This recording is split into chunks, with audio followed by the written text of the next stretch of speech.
up, YouTube? Back at you again with another video. I just wanted to discuss my other budgeting, uh, I guess you can say, thing that I do. I know on the last video I talked about how I used to use the envelope system, but I didn't use it anymore, and mainly because I found myself having a lot of change left over, and I realized earlier last year that I just really hate change. Like I probably ended up wrapping about $300 or $400 in quarters, nickels, dimes, and pennies just because I ended up having so much change. So I decided to try to make the transition to not using money, period, like no physical currency, period. So pretty much everything I do now is digital, and you'll be surprised what you can do with a credit card and a cell phone. So right here is a okay. Oh yeah, one more thing. So another reason why I do that is because of it has factors. Factors play in with my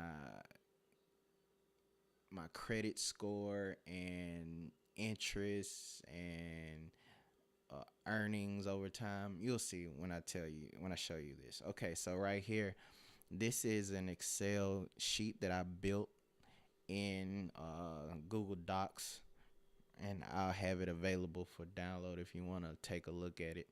So what this is basically supposed to be is my bills and budget for the month. So every month this fluctuates. So on the 31st or the 30th of each month, I come in here and I change the numbers around to what I feel like I'll need in terms of um, food, gas, and savings.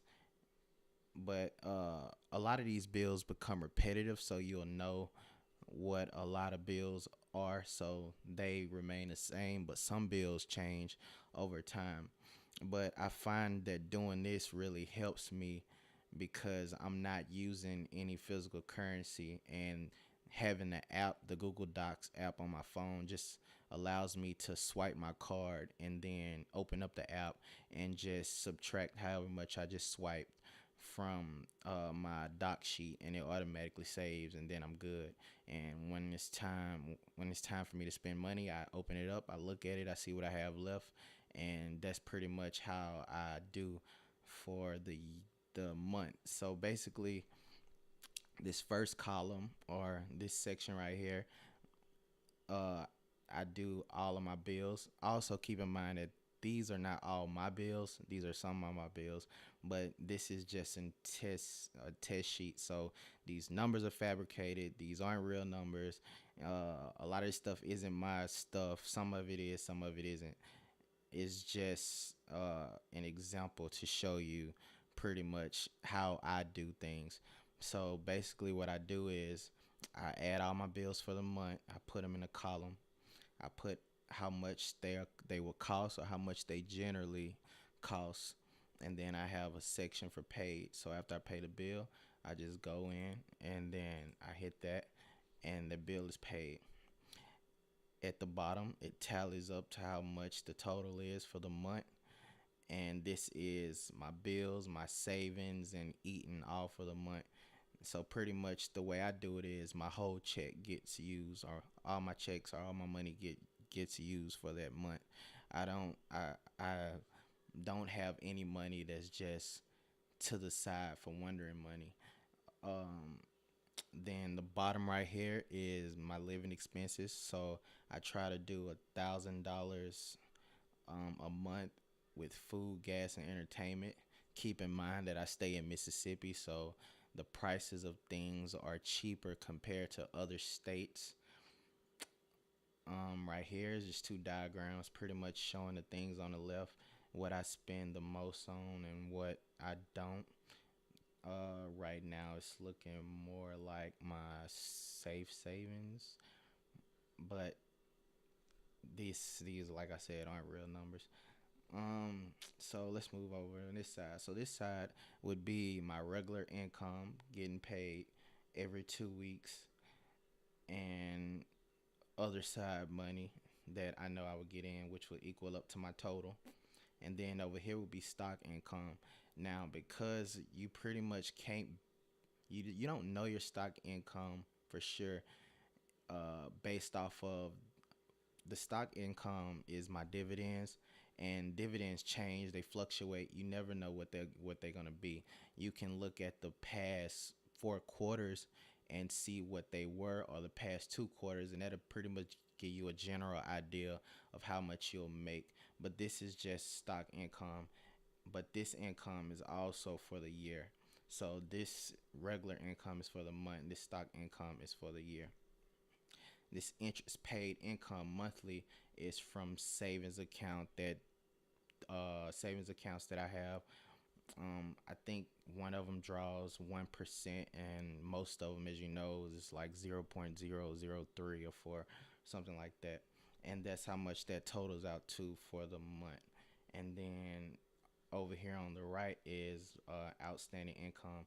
Also, keep in mind that all of these are linked to each other. So if you change one,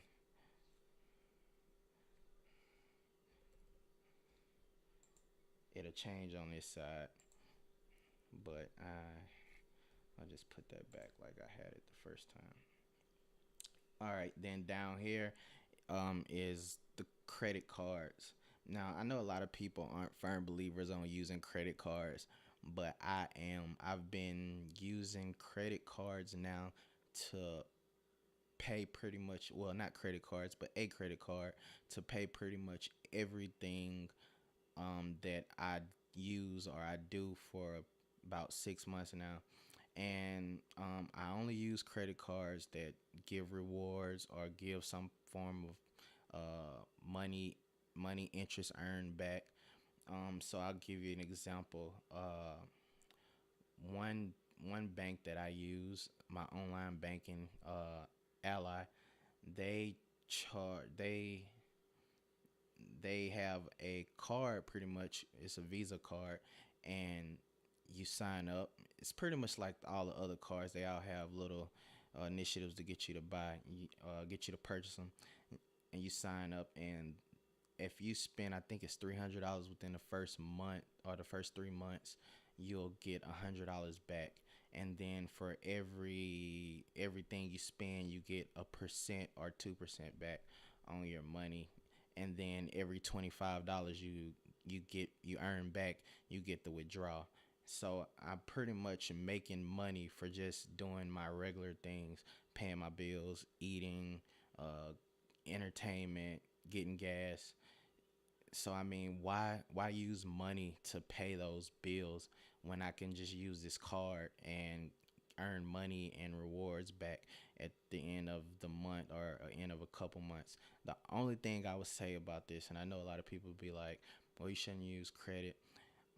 I know you have to be really disciplined to pay your bill back at the end of the month. Like, you don't want to have a balance. So that's pretty much why a budget comes into place. If you don't have discipline and you don't have a budget, that won't work for you. Now, this Excel sheet still could work for you, but you would probably have to work your way up to the credit card part, because at first it is tempting.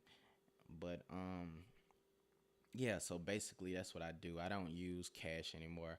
I only use cards, and I pay all my bills with cards, and I get interest and rewards from those. And then at the end of the month, I just pay the balance. Um, so let's see. Right here is like my January budget.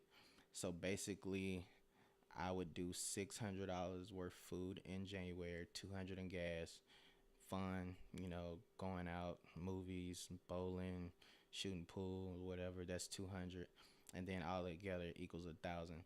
Now, right here, I have it broken down in the weeks and days. Pretty much giving myself $21.43 a day. Keep in mind, sometimes I Sometimes I won't eat that much. Sometimes I will. Sometimes this won't even matter. If sometimes I'll just make groceries for the whole week, and I'll just cook, and then it'll be just 150 for the whole week on groceries. This also changes when you put a number in or you subtract it. That subtracts from the total of that week, and then that week subtracts from the grand total, which subtracts from the monthly. So everything is pretty much linked up. Um, then I have 50 for gas each week, and this is the same way you subtract. So when I swipe my card, I get on the app and I subtract 5 from the app, and now I know I have 195 left for gas for that week or however much I do. And I mean, this is just something I use. I find it to be more proficient and easy, especially when I started off trying to do the whole credit card thing, because it is, I won't say it's a hassle, but like I said, if you're not disciplined in saving your money and knowing where to put your money, it won't work for you. But I mean, honestly, to have a budget, you have to be disciplined altogether. Even if you make a budget, if you don't stick to it, then you just wasted your time. And so basically, yeah, this is it. I do my entertainment the same way, and the total for the week. And then when this all hits zero, all the way up, then the total spent for the month will show at the bottom, and I know that's how much I need to go pay on my card. And yeah, that's pretty much it, man. I found that this was a easier way for me to budget. I never have to worry about change. I never have to worry about getting change back and then dropping quarters and nickels in the seats or on the ground. Cause I mean, sometimes people drop money, change, and don't. They just leave it there, thinking, oh, it's just a couple, it's just 75 cents, or oh, it's 50 cents. You can keep the change, but that change adds up, and you really don't see it until you're doing stuff electronically like this. I've Even the first couple months of doing it, I've noticed I had so much money left over that would have been changed that I couldn't just add. For example, if I wanted to buy something and it costs $20 or it costs $20.50 from this, I can just take the rest of that and add it to Tuesday, or I can bundle it up and spend it together or whatever. I mean, but that's just how I found doing it was easier. So yeah, if you got any questions, um, you can comment or DM me. I'll put these Excel sheets in the video so everyone can see, or download them if you want. And I have one more app that I use, Mint, coming out with a video about it. I'm probably gonna have to build a separate account because I don't want anybody seeing all of my real financial business. But yeah, so that's it. If you like the video, share it, subscribe. I'm gonna keep pushing out content like this, and thanks for watching.